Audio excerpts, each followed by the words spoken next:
Hi, my name is DJ Massa.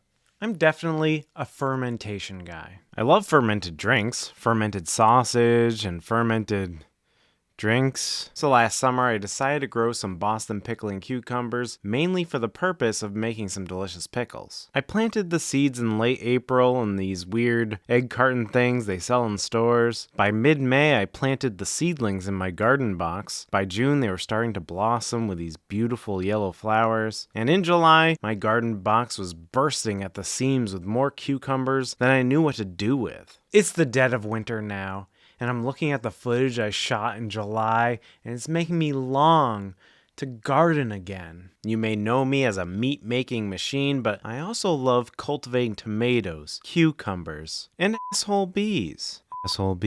I had a great harvest. Even though they are pickling cucumbers, I found they were the perfect size for a lot of meals. So I had cucumbers as a side for my brisket wraps, cucumbers in my Mediterranean salads. The cucumbers kept coming, so I made some cucumber and tomato salad. Sometimes for dinner I just have charcuterie fixins, homemade bread, sausage, peppers from the neighbor's garden, and cucumbers from my garden. And even after all that, the cucumbers kept coming, so I definitely had to make pickles even just out of necessity since so many came in. To make those pickles, first I thoroughly washed the cucumbers, of course, and then I cut off the ends of the cucumbers where the flowers have been. If you leave those on, it could result in a less crunchy pickle. I'll be fermenting these pickles in a 1-gallon jar. I measured out 67 grams of kosher salt. Then I added 2 quarts of filtered water. I believe that adds up to about 3.5% salinity for the brine. Make sure you don't use chlorinated water straight from the tap. The faucet water in my neighborhood is so chlorinated, it smells like a swimming pool.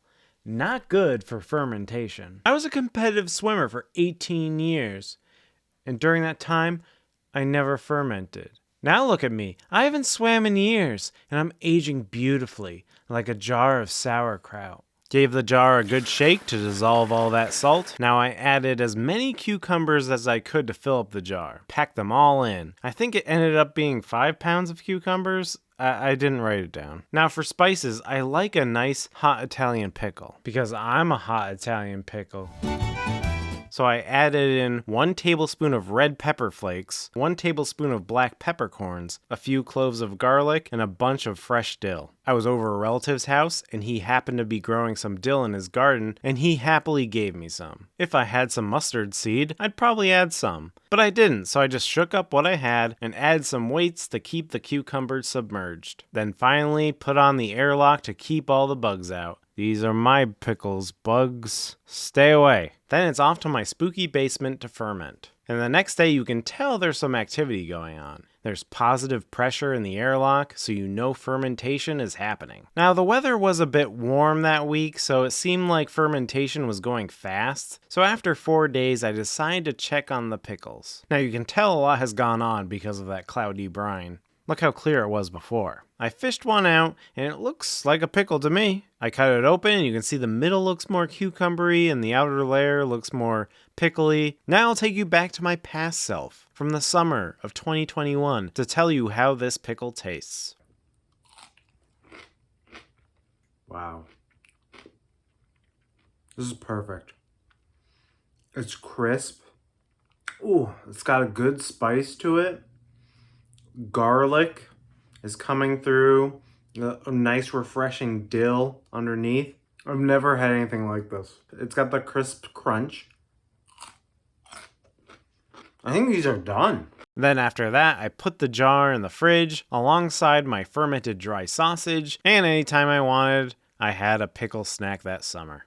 If it was a bit cooler, it would have taken longer, maybe up to a week. It's good to check on it from time to time. A great thing about doing whole cucumbers is that you can cut them into any shape you want, like little slices for sandwiches. Get out a potato roll, turkey, cheddar, red onion, layer on the pickles, spinach, a little mayo. There you go. Sandwich. And that wasn't the only jar of pickles I made that summer. I also did spears and did all sorts of crazy ingredient mixtures. But honestly, the recipe that I did on camera ended up being the best, so you should do that one, especially if you like zesty pickles, and you do like zesty pickles. I'm glad I got around to talking about pickles. It was one of my favorite things I made last year. But sometimes you shoot something in July, life gets away from you and suddenly it's February. February. It's freezing cold right now, and I wish I was gardening again, seeing the tomatoes and the cucumbers and the asshole bees. Asshole bees. Until next time, bye.